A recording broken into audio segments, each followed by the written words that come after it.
As college graduates begin to enter the workforce and take on some of those new financial responsibilities, there are scammers also looking for opportunities to take advantage of the young working population. So Juliana O'Rork from the Better Business Bureau joining us here in the Live Impact studio, letting us know about some of these important tips to help our new grads protect themselves. Juliana, why are recent college graduates being targeted right now? Yeah, so obviously we know it's graduation time, and so scammers also know this. Any type of event going on, they're very hyper aware to.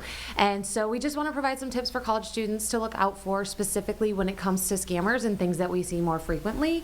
And so the first thing is going to be based on your student loans. So scammers love to target your student loans. They may reach out to you unsolicited through email, text messages, phone calls, what have you.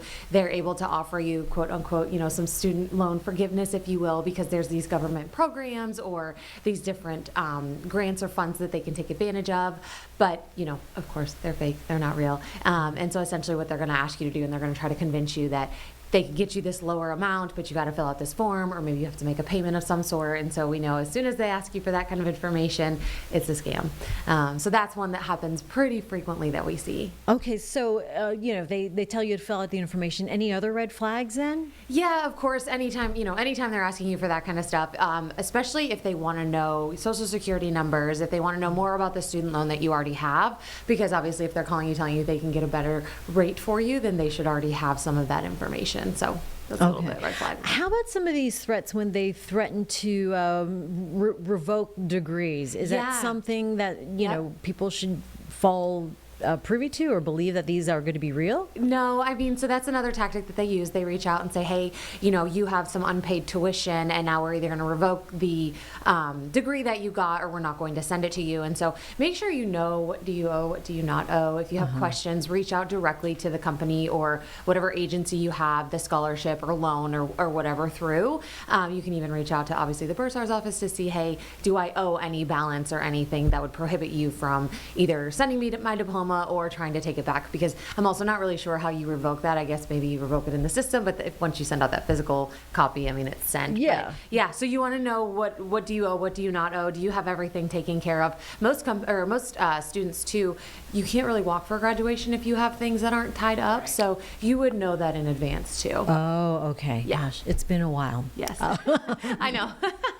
Well, a lot of graduates now job hunting as well. So what are some of the warning signs that applicants should be looking out for? Yeah, so job scams are really popular amongst really all populations, but because we know that they're graduating and scammers hone in on these specific times, we want to make sure that they know what to look out for. So obviously they don't have experience in the workforce like the rest of us, so they may not really know what's a good salary or wage to be paid for a job. And so scammers will again reach out to them with these really great, too good to be true job offers. It's a very entry-level, low-level position, and they're offering them, over $100,000 a year or an astronomical amount of money per hour. And, to any college graduate, that of course is going to sound great, especially if you haven't been working and you're a broke student.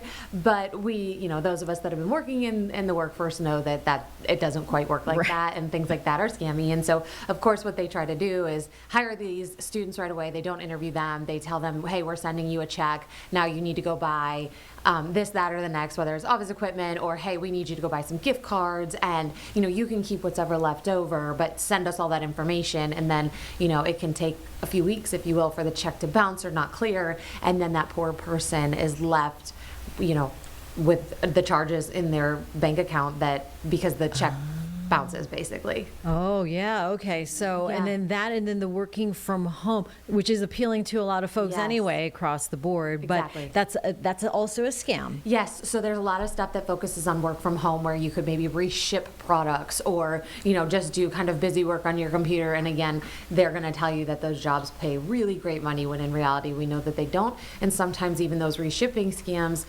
you're reshipping stolen products or illegitimate products, if you will. So you just want to be really careful with stuff like that also. Okay, and then if someone realizes that they have shared their personal information or fallen scam or fallen victim to one of these scams, what do they do? Yeah, so we always encourage people, definitely check out your credit reports, put a freeze on your credit so nobody can open anything in your name.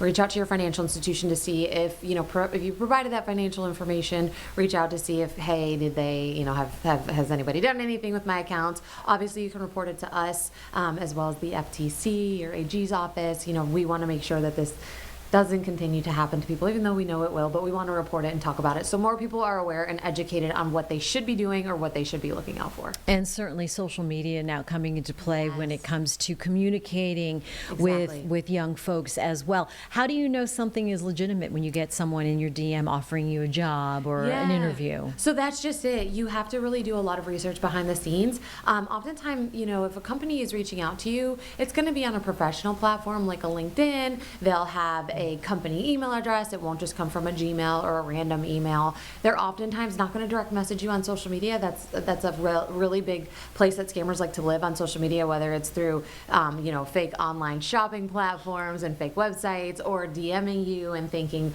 they'll be able to catch you that way because people are always interested when somebody DMs them. But a legitimate company is not going to really contact you that way. Yeah. Well, hopefully you have a support system, whether it's your parents or your friends, that help you navigate some of that time transitioning from the protection of school and whatnot into the big old real world. Yes. What would you advise then for friends, family, as we all help this young person? Yeah, I think if you are hearing this kind of information or you're educated on it, share the knowledge with your friends, your family members, especially if you have friends that have students that are graduating from college. You just kind of want to make sure that they are on the lookout. I think obviously sometimes when we're young, we're naive, we don't really know, we have no idea what's happening.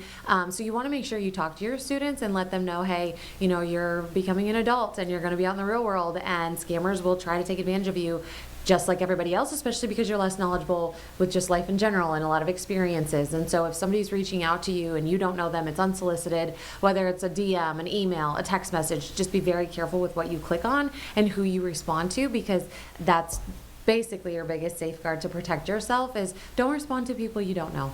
And another warning about AI too, is that going to be coming into play when it comes to these sophisticated scams? Oh sure, and AI is of course still being developed. I think we all know that, of course you can use AI, but it's not 100% accurate yet. I don't know if it'll ever be 100% accurate, but you want to take AI with a grain of salt because it's not always perfect, it's not always correct, and so it's a great source for researching, but it's not going to be your perfect end-all be-all.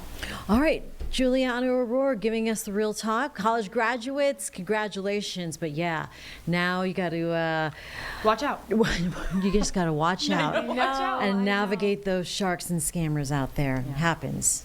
All right, Juliana, thanks so much. Thank you.